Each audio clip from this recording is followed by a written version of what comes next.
All right, we're going to take a couple of seconds just to let people join the webinar, and then we will get started.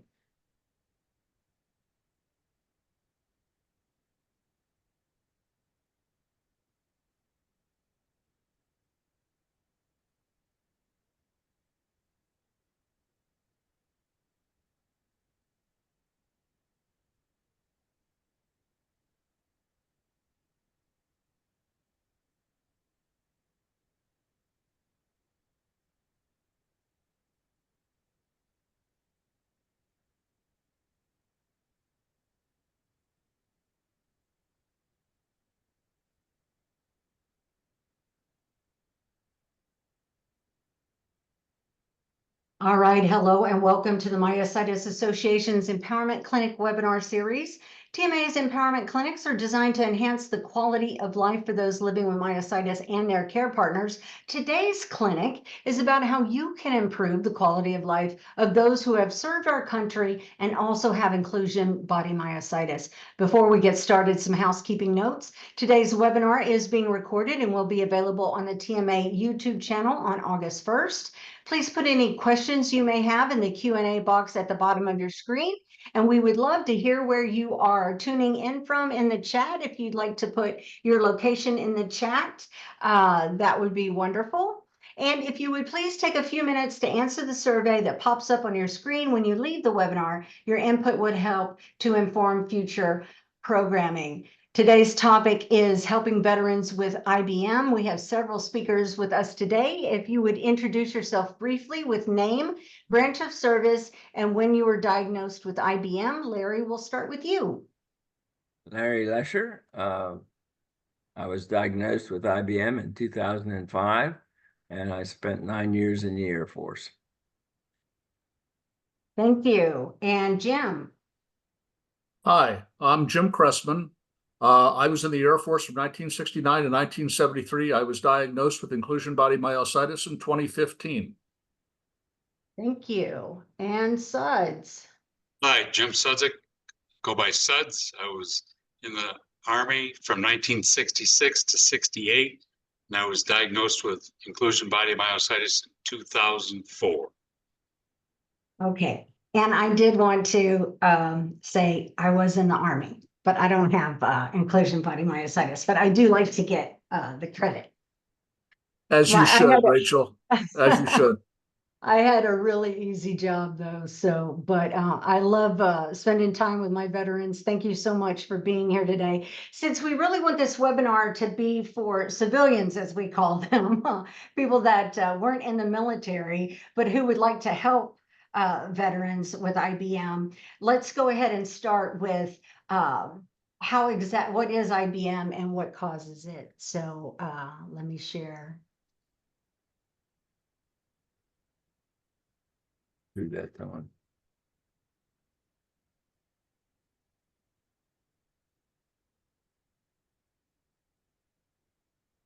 Okay, I'll go with that. IBM basically No, one moment, I'm sure. IBM is an autoimmune disease where the immune system attacks the muscles of the body and causes slowly progressive weakness, which will affect primarily swallowing, hand function, and leg strength, causing choking and falls. Seeing the video, we're seeing your other screen. We really don't understand what causes IBM. We think it's likely a combination of aging, genetics. Okay. Sorry about that. I will edit that. Apparently, I've got two screens on and I was sharing my script instead of the piece from Tom Lloyd. So one moment. Let me see if I can get this right. Screen 2. Share sound, optimize for video clip. And then play. Inclusion body myositis, or IBM, is an autoimmune disease where the... I don't know why we're seeing the right screen still. This is my second screen and I'm playing on the second screen, so Let me move it over. The good news is that I can edit this in post. So thank you for all of your patience as I figure this out. Okay, sharing screen, and this time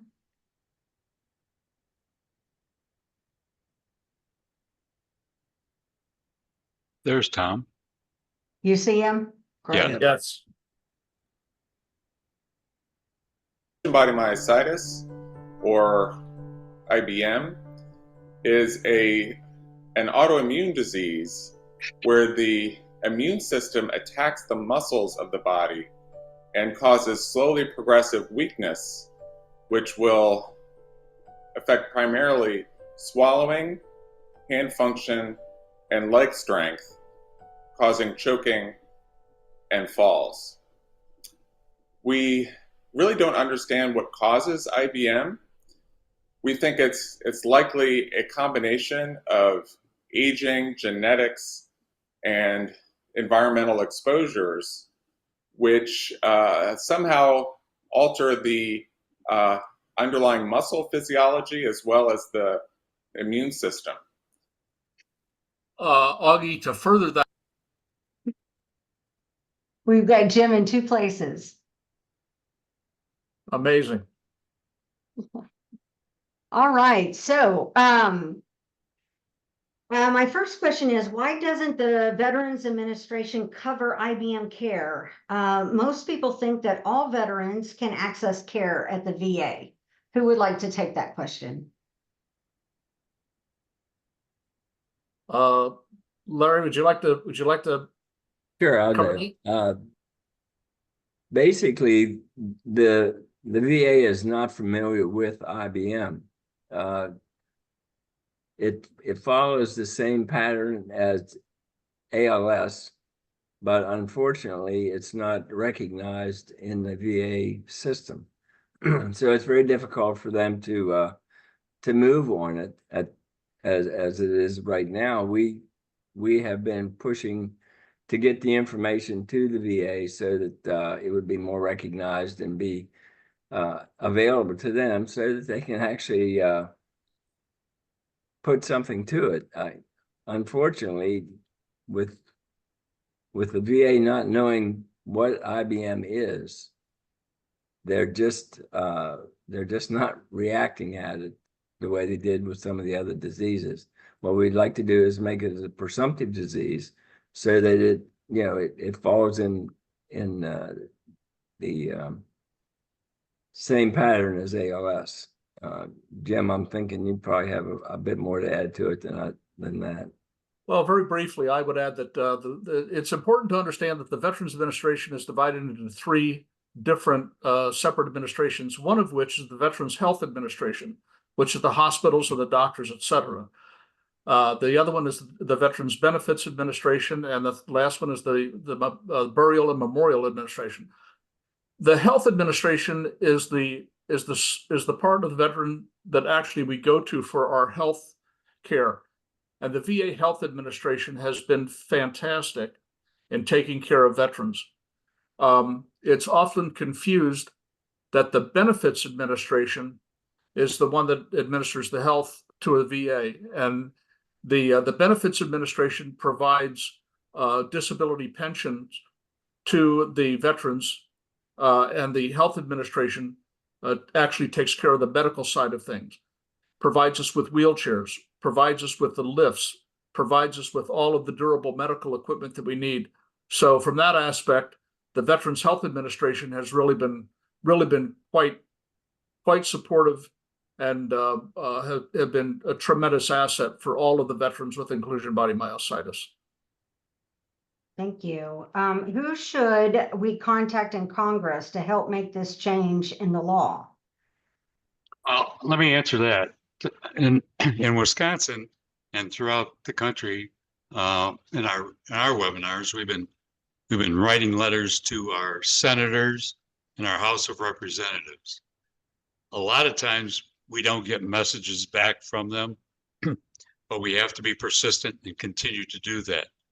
In fact, yesterday, I had sent out another message to our House of Representatives here in Wisconsin, and I actually got a call back from one of the aides in the House. So that's what we should contact, your House of Representatives and your senators. What should we say or write when contacting our representatives? Is there a script? We've used a couple letters, like we were just talking about. And I'm writing to you. I'll just read one that we have here, just one paragraph of it. I'm writing to you today to get your support for a critical issue affecting veterans diagnosed with a service-connected disease called Inclusion Body Myositis. As many of you know, veterans diagnosed with ALS are entitled to automatic approval for full benefits from the VA under Title 38. However, veterans diagnosed with IBM, similarly a debilitating condition, do not receive any level of recognition and support. And that is just one of the paragraphs that we have, and we can send those out to anybody that would like to send a letter to their House of Representative or senator in their area. Yes, and that, if I could get that from you, Suds, anybody in the audience can email me and I will provide that script for you and you can adjust it to suit your situation. So I'm putting my... Right. Do we know how many people this change in the law would affect? Jim, you want to take that one? Actually, we know how many veterans have inclusion body myositis, and that was obtained from a response to a Freedom of Information Act request that asked how many veterans were either treated for, diagnosed, or otherwise disclosed as having inclusion body myositis within the Veterans Health Administration. They responded and told me that there was 1,702 veterans with inclusion body myositis, which is when it's calculated into the number of patients within the healthcare system, it came out to a rather shocking epidemiology number of 189 cases per million people within the VA, whereas compared to the general population, the number of people affected with inclusion body myositis is only 15 per million. So it is quite clear that this is a service-connected disease. The incidence of veterans with IBM is far higher than the general public. So if all of those veterans were to benefit from the treatment or change in the VA, there's 1,702 veterans that this would affect directly. What is the process for getting something like this enacted by Congress? This is where it becomes quite complicated. I've referred to this whole process as trying to put together a million-piece jigsaw puzzle. What we have found out is that the rule that governs benefits, the pension benefits to veterans, is under the Code of Federal Regulations. What Congress enacts is the United States Code. When they enact a bill, it's a public law, that becomes what they refer to as codified, and it becomes part of the law. What provides benefits to veterans is regulated by the Code of Federal Regulations, which is not an act of Congress. It is actually a rule change that is administered by the various departments of the executive branch of the government. For example, the Department of Interior, the EPA, and of course the Veterans Administration. They make their own rules and regulations. So Congress, however, we've asked for many, many months, many years for their support. their hands are pretty well tied, because what we're trying to change is a rule that has been enacted directly by the Veterans Administration Secretary, currently Dennis McDonough, and not by a change in the law. So the emphasis that we're redirecting our thrust towards to get this change is directed to the Secretary of Veterans Affairs and the Veterans Administration. It's going to be far more effective than trying to go through Congress, because Congress cannot change that regulation. We had someone put in the Q&A that they're confused. If VA Health does help IBMers, why are we here? I didn't catch that. Okay, so basically, some people have been awarded 100% for IBM, but it's very difficult. So do you want to speak on how that works? I mean, for instance, I think that you had a percentage already that was to other conditions before you even applied for IBM. Is that correct, Jim Cressman? In my instance, yes. I had my years in the Air Force were working around in the 8th TAC fighter wing. It was all jets. The noise level damaged my hearing, so I received a benefit from that. But then my exposure to some environmental toxins, I developed a number of different conditions and diseases from that. And yes, I was granted disability benefits for that. The IBM, and you're talking to 3 guys right here who have gone through the battle more than most. If I can, with Suds, I know Suds received his disability 100% for inclusion body myositis after waiting almost 14 years. Larry's was off and on of appeals and filing claims for nearly 17 years.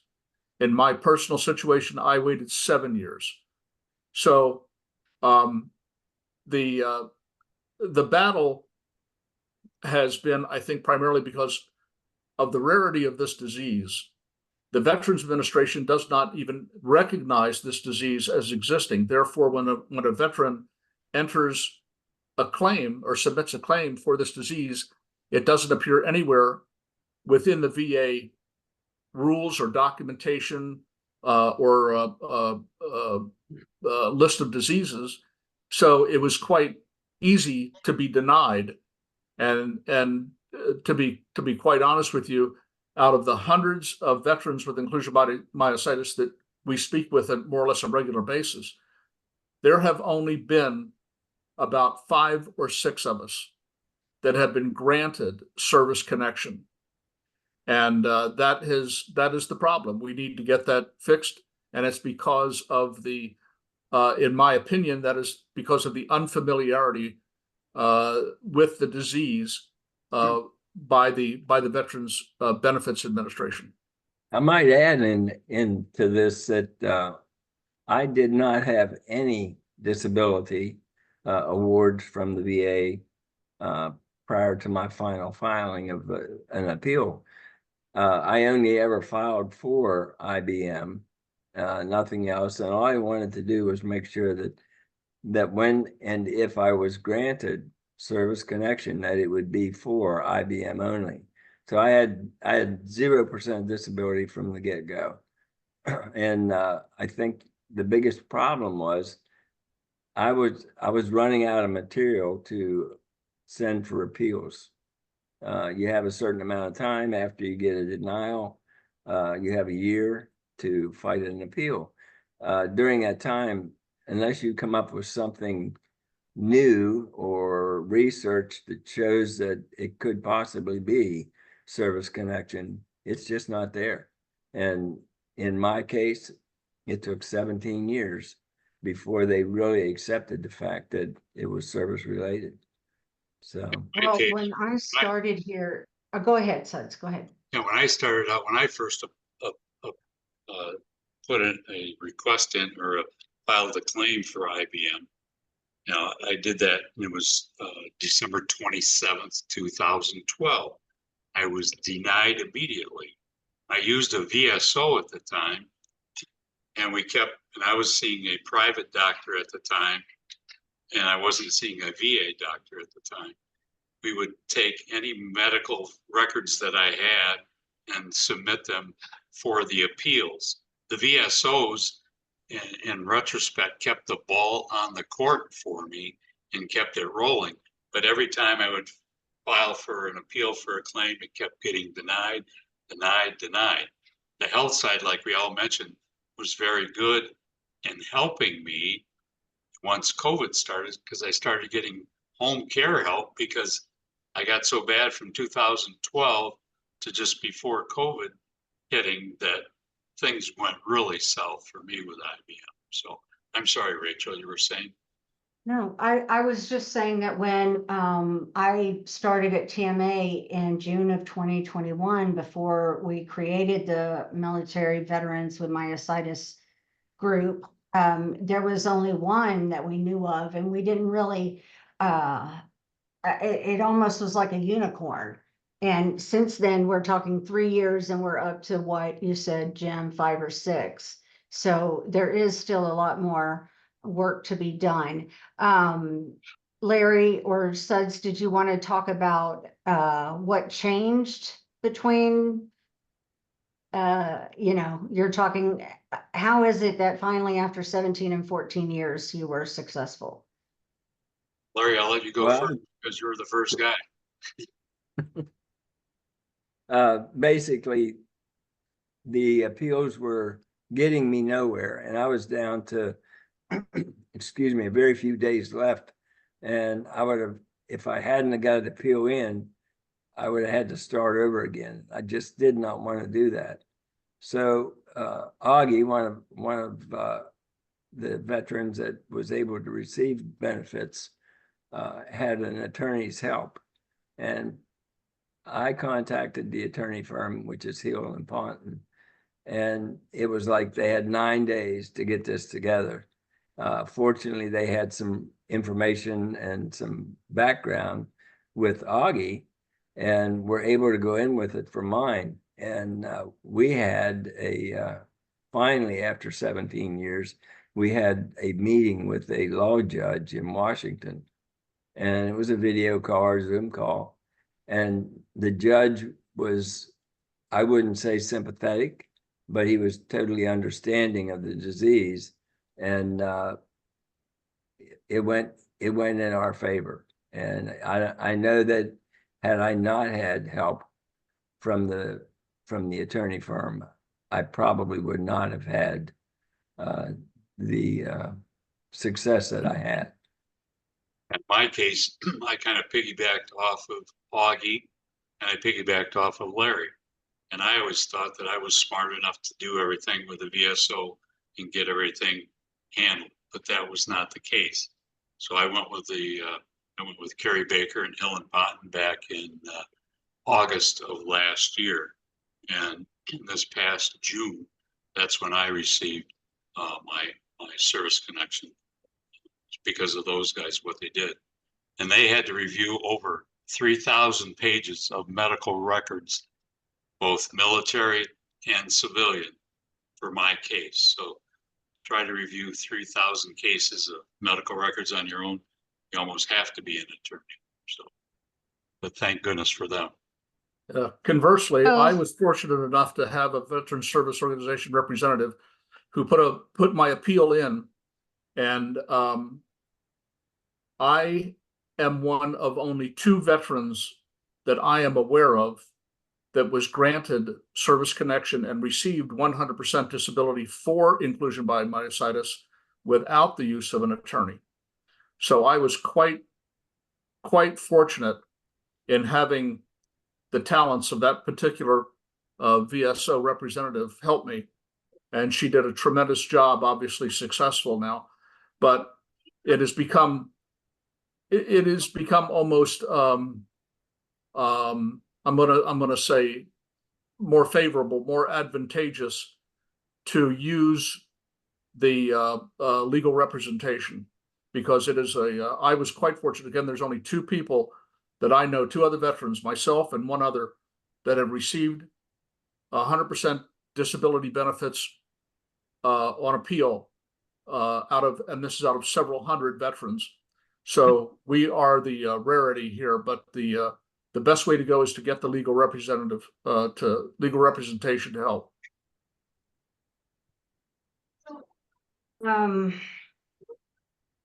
I think that perhaps some people in the audience may hesitate when hearing the words hire an attorney. So is that expensive? The typical ahead. attorney fees, yeah, I'm sorry, Suds. But typically, let me just preface this by saying that if they help you with an original claim, your very first one, it is illegal for anybody to charge for that initial claim. However, if you get denied and you put an appeal, then that is when the attorneys become beneficial, and they will require, usually it's the going rate right now for their contingency fee is 30%. So whatever is received by the Veterans Administration, whatever the veteran receives in monetary compensation, 30% of that goes back to the attorneys. Again, in my case, I was fortunate enough not to have an attorney and did not have to deal with that. I'd like to add to that, the 30% that they get is based on your back pay. So if you filed an appeal and you've been doing it religiously for 5 years and they win the appeal, then you're going to get 5 years of back pay. And at that point, they'll get 30%. But it's only on the back pay. It's not on anything that you may get in the future as well. It's just a one-time based on back pay that you will receive. And it seems like a lot, but that 30% is nothing compared to what you could get. And if you don't use good legal representation, you may not get it at all. I just wanted to bring Gene in. Gene Schramm is from the Veterans Group also and has his hand up. Gene, what was your question or comment? Well, I have to go be pro and con on the representation. About 2 years ago, I went through a county VSO, and I was approved for tinnitus, which is kind of a slam dunk, and disapproved or not approved for IBM. Well, I sat around for a while, and then the VSO, the TMA Veterans Group, led by Jim Cressman, talked about the legal representation. I contacted them and signed on with them, and about 2 days ago, I received a comment, or actually a letter, an email from them indicating that my appeal that they had submitted was rejected. Well, that wasn't the end of it, and because they contacted me almost immediately and said that we are going to probably file an appeal, but they wanted to talk to me in person. So the gentleman that handles all of our cases, Kerry Baker, is going to talk to me on next Friday, not tomorrow, but a week from Friday, to discuss where we go from there. But I am encouraged that they won't let it die. They'll keep going and they'll keep plugging away. And this was just my first rejection, and I'm assuming that there may be more and maybe less. Hopefully down the line, I'll be approved for the service disability connection. But going with them was a good thing for me. Thank you so much for sharing that. Okay, so let's talk about making the documentary. How did it come about? The documentary was developed off of a comment that I shared with another Zoom meeting with the attorneys from Hill and Ponton. And there was Larry Suds, myself, Augie DeAugustinis, and Alicia Lowther were part of that from the veterans side of things, as well as the attorneys from Hill and Ponton. And we were discussing about how to advance our case and plea to the Veterans Administration directly to get inclusion body myositis recognized by the VA. During that conversation, I just said that I wanted to make a video documentary by segmenting the individual veterans, record them, stitch them together, and use that as sort of my own little documentary. Matt Hill from Hill and Ponton said, "Jim, don't do that." He said, "Let us do it for you.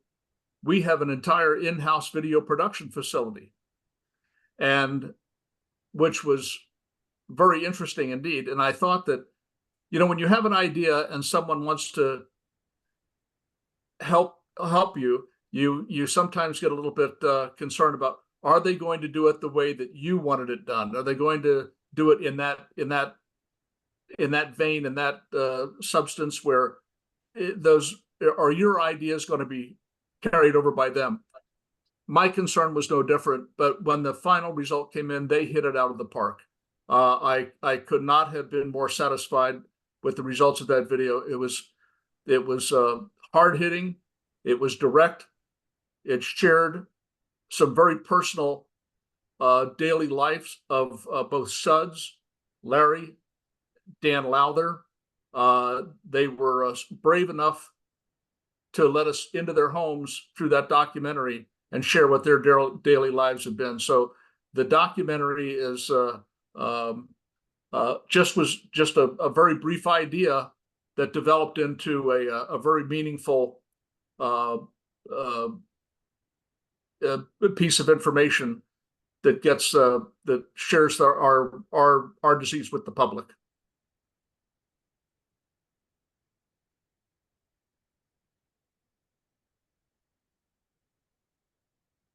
Rachel, I believe your microphone is off.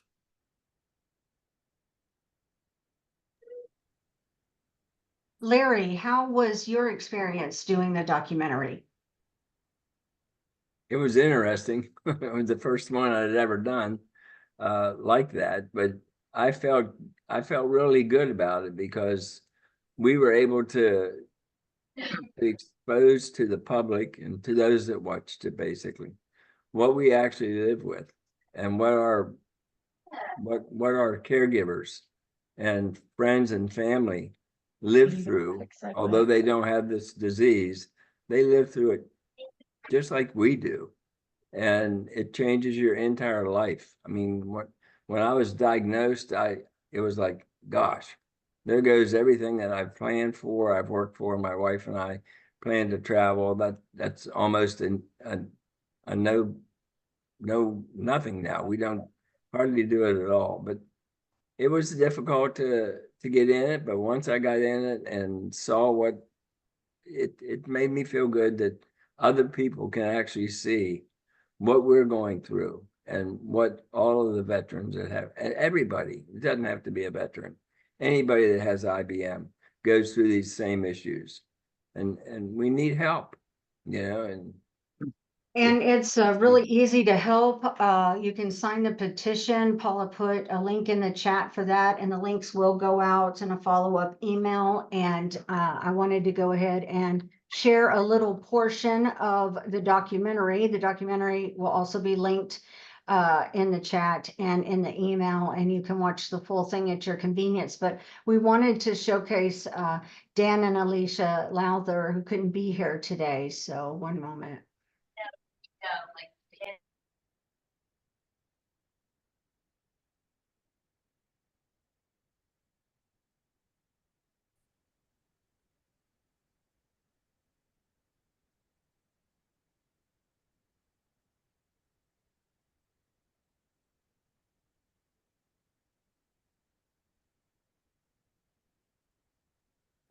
And so that was a diagnosis. I knew at that point that there was no cure.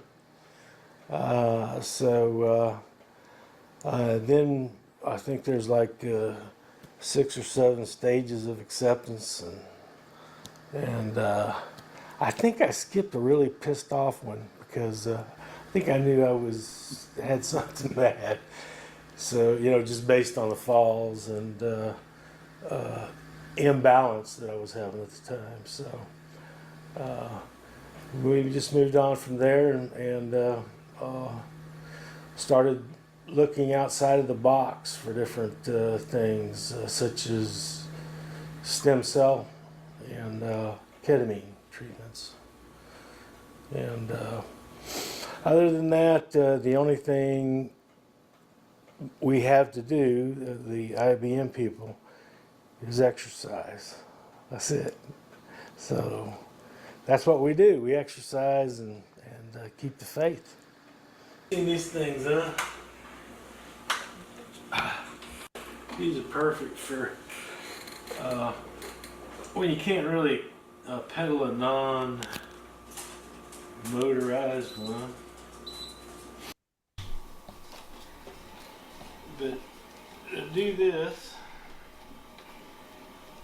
for 30 minutes one way, and then after that 30 minutes, back it up and do it another way. So I try to do that for an hour a day. Rotate. This might be TMI,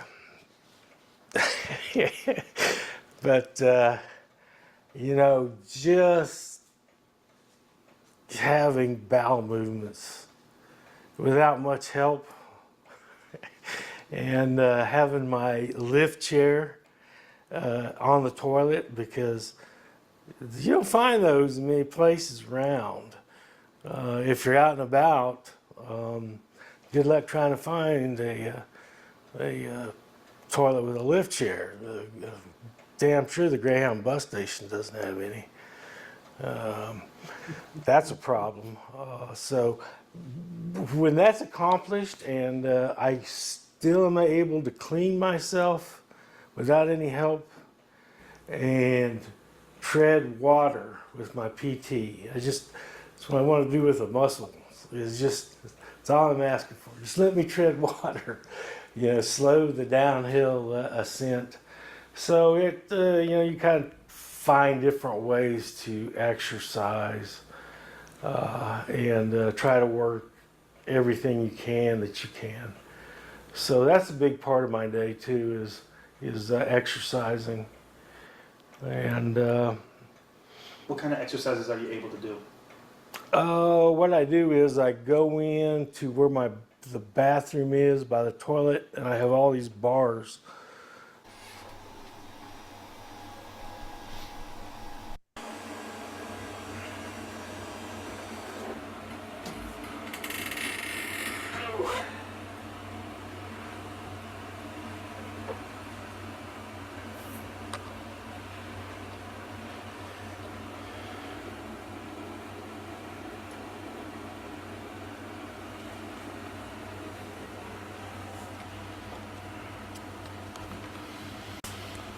And then I got my bars, and these are wonderful. You got to have these.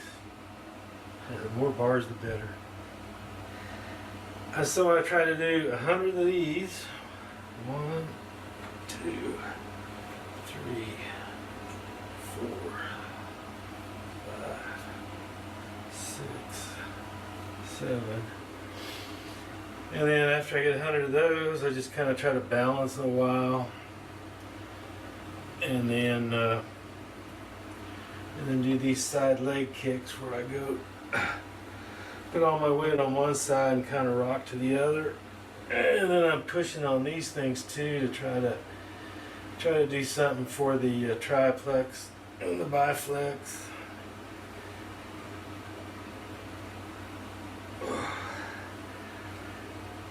And after you do about 100 of these and 100 of each, I do these things where I'm trying to stretch the back of my legs. The PT guy said set one foot out and then you lean forward. Yeah, pushing in. And then that's I got one foot out and it's actually stretching the back of my leg. And then when I take a shower, it's the same thing. I usually start from here, bars, bars, bars, and this is what is really effective when you're in my stage. It's called a sit to stand chair. And that's what you sit on. Makes it a lot easier to get up when you're done. And that's why, to be able to use that and to be able to use the shower, to be able to do these things, I have got to keep doing this every day, and try to do at least 5 repetitions a day, 500 steps and 500 leg kicks. That's the plan, and now we're on the rotate just to tread water with my muscles. I'm willing to do that just so I don't get any worse, but if it happens, I wouldn't be surprised.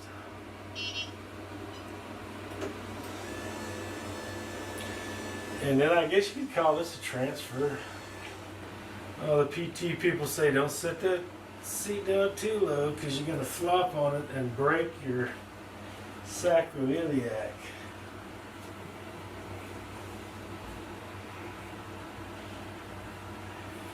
So always have a hand on the bars. That's just like sailors. Sailors always got to have a hand for the ship.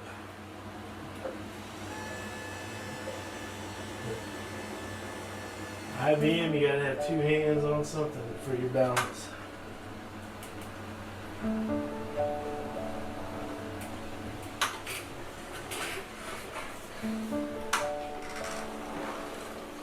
And there you have it. I guess on my mind, it's just what these veterans go through for the CMP exams. Dan's first one, he has inclusion body myositis. His first exam was for fibromyalgia. That has nothing to do with inclusion body myositis. They're 2 separate diseases. I tried to get that changed prior to, but was not able to, so we went for a fibromyalgia exam. These veterans the disease is horrible. So for them to be going out for these exams that have nothing to do, it's not easy to get them out for exams. And now we've been requested to have follow-up exams. They wanted to do one for a sleep exam in Sun City Center at 7 o'clock in the morning. Or 8 o'clock in the morning. And I had said before, we are not able to do anything prior to 11. It's just not possible for Dan to do an exam at an early morning hour. But we can do it in the afternoon, any afternoon, but we need to make sure his toileting needs are met prior to us getting on the road. There might be accidents here and there, but for the most part, we're safe leaving the house after 11. So it's just the frustration of going to exams that you wonder why and what is the relevance to inclusion body myositis, this rare muscle wasting disease. Hi, my name is Jim Sudzik. I go by Suds. I live up here in Menominee. All right. We went and we've got Suds talking a little bit, and there you can see him in the documentary. And we also want to thank Alicia Lowther for researching what site to use for the petition. And Suds, if we could tell us, how many names do we have so far? I just checked before we came online, and there's about 1,054. I think our goal this next couple of weeks, we'd like to get at least to 1,500, if not 2,000 signatures. So if you could please let anybody in your family know to take a look and watch the video and sign the petition, we'd be grateful. Yes, and just anybody. They do not need to be a veteran or affiliated with the military in any way. Jim, why don't you talk about your granddaughter and that special number? I'm pretty proud of my granddaughter, and I will explain. When I was reviewing all the names on the petition, I saw all of my children had signed it. Of course, my wife was there. I signed it, but I didn't see my granddaughter, who is a student at Ole Miss in Mississippi, of course. And so I called her up, and I said, Haley, I said, did you get that petition? She said, oh, Grandpa. She goes, that came out when I was studying my finals. And she said, I'm so apologetic. She said, I just didn't get to it. I'm going to sign it. I said, go ahead and sign it. She said, I'll tell you what. She goes, I'm going to sign it and then send it to all of my sorority sisters. So I am very happy to tell you that my granddaughter is the 1000th signature on that petition. Haley Larker, she is my granddaughter, and immediately within 30 minutes of her signing it, there was like 14 other signatures on there, I assume from all of her sorority sisters. So it's that kind of connection that if we can pursue, we can gather those names. They are out there. Well, we are getting close to time. Are there any last minute remarks you would each like to share with the audience? Yeah, if I may, for everybody who is visiting here, attending, and learning about our struggles with inclusion body myositis, the health aspect of that is what it is. It is progressive. It is not curable. It is not treatable. It can't be stopped. It can't be reversed.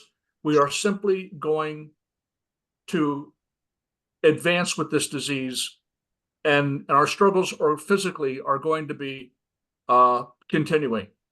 However, for those veterans who have not received any benefits from the Veterans Benefit Administration, I would plea and ask for each and every individual to concentrate on contacting the Veterans Administration directly. The Secretary of Veterans Affairs is Dennis McDonough. Any letters or correspondence that is going to be supportive of our case, I feel would be far better directed to those who can make that change. And again, Congress can't make the change. It's the Secretary of Veterans Affairs that can. If you wish to contact your senators and your representatives, which we wholeheartedly thank you from the bottom of our hearts for doing so, for putting forth that effort, please ask them for them to contact the Secretary of Veterans Affairs.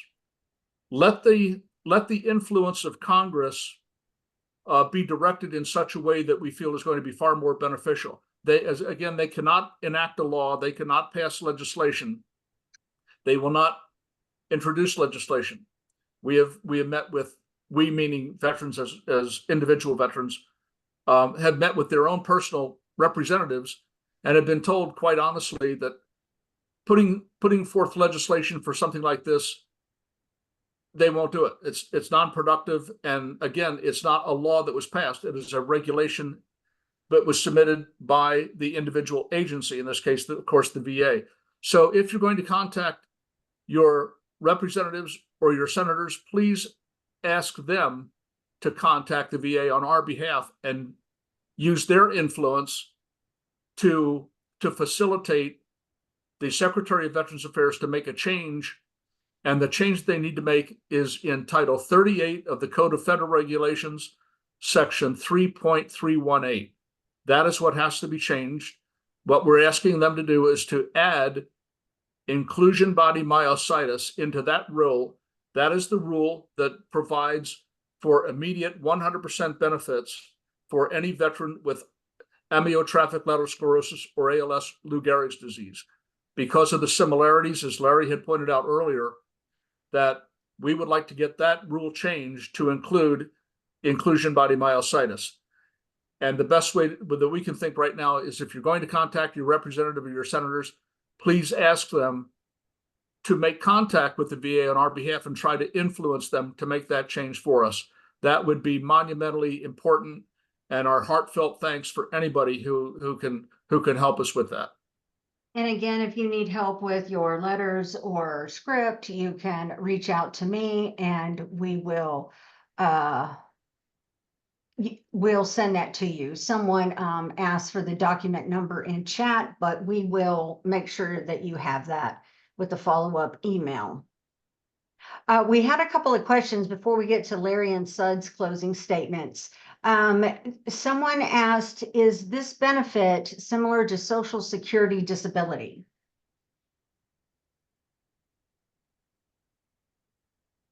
I'm not familiar with that. Suds, would you be able to provide any information on that? I think when you're talking disability, there is Social Security disability, but most of us get Social Security without the disability.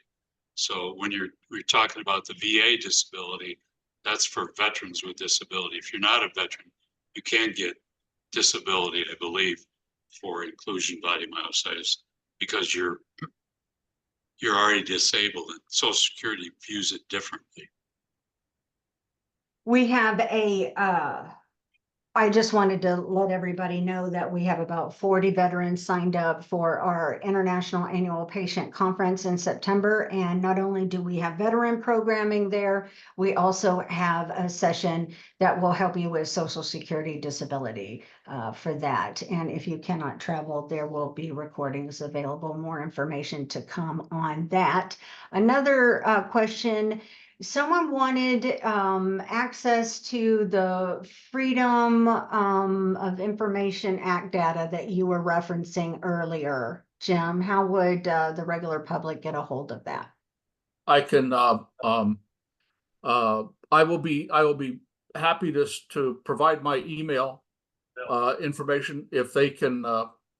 If anybody would like to have that, I have the entire response for my FOIA request, and they can simply send an email request to me at jcressman@aol.com. Again, this is jcressman@aol.com, and I will send that out. And also, I've got all the documentation, the letters that I wrote to send out to Congress. It's rather voluminous. We've got it's a 10-page letter, but in that letter, it will we word that to send to your congressman or your senators to ask them to contact the VA for us. So if anybody would like that information, please just contact me and I will send it out as soon as I can. Thank you so much. Larry, what closing comments do you have? Well, first and foremost is don't give up. There's a way to make it happen. There's so much research going on right now that you just can't possibly give up. It's going to work one way or the other. The TMA is, as you can see, putting on webinars. TMA is constantly working to get knowledge out, to expose it to the public. So work with TMA, do what you can, and just don't give up. Just because you may be a veteran and you have IBM, the VA will still help you. I mean, you may not be able to get service connection or 100% disability, but they do give you what you need as long as you're being treated by the health administration. I got in wheelchairs, I've gotten Hoyer lifts, ramps, anything that I need to improve my lifestyle, the VA will give you. The icing on the cake is service connection and 100%. Don't give up. You'll get it one way. Amen. And Suds? Well, I just want to thank TMA for doing this. I mean, Rachel, when you started this years ago, we didn't know where we're going to get. And now we're so much further along than we were back then that everybody involved with TMA now, Rachel, Paula, and the new staff over there, by helping each other, we're helping everyone, not only veterans, but if you can spread the word about inclusion body myositis to everybody in your circle, polymyositis, dermatomyositis, because the world outside of our world doesn't know about these rare diseases. And we're the apostles that have to continue to carry the message to the general public. And what we do is try to help everybody else understand what we're going through. And I appreciate everybody that stopped in today and saw the video, and continued hugs to everybody out there. We appreciate everything. Love you guys. Thank you so much. And we are going to share a short clip at the end of the documentary. And then after that, I will have some information for you about the conference.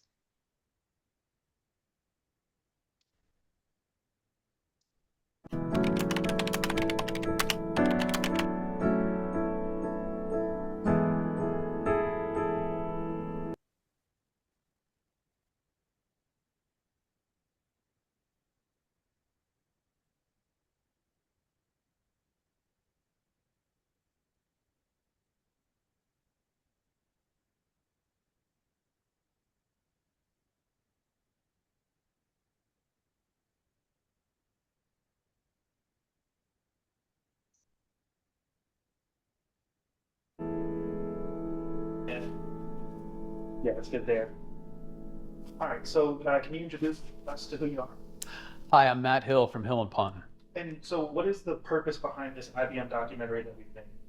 We put together this documentary to help inform people about IBM. The disease is not very well known. Frankly, it does not affect that many people, but the people who are affected by it are devastated by it.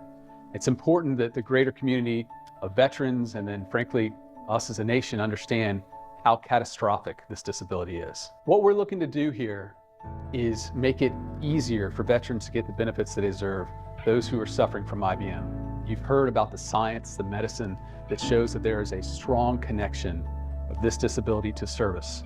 What we're looking to do is make sure these benefits get to the veteran as fast as possible so they can focus on their health, they can focus on their life, and they can have the money and the health care they deserve to be able to get through this. If you feel compelled to help, the beauty of the internet these days is that you can reach out. You can go to democracy.io, you can go to your senator or your congressman's website, or even give them a call.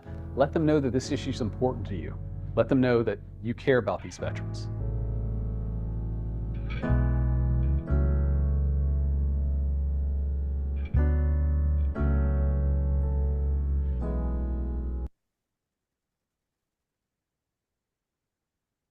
And thanks to Hill and Putnam for their work with that documentary. Just an excellent documentary. And thanks to each of you for being on the call with us today and for the advocacy work that you do.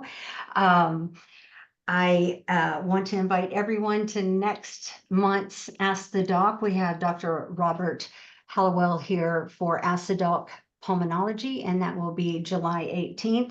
And also, don't forget that our International Annual Patient Conference is coming. It will be taking place in Baltimore, Maryland on September 6th through the 8th at the Hilton Baltimore Inner Harbor Hotel. And again, we have about 40 veterans registered and veteran-specific programming for attendees. We always hear about how much people love this time to come together and celebrate our connection. It is a family reunion of sorts where you can learn and connect and grow in your journey with myositis. You can register at www.myositis.org. Hope to see you there. Thank you and enjoy the rest of your evening.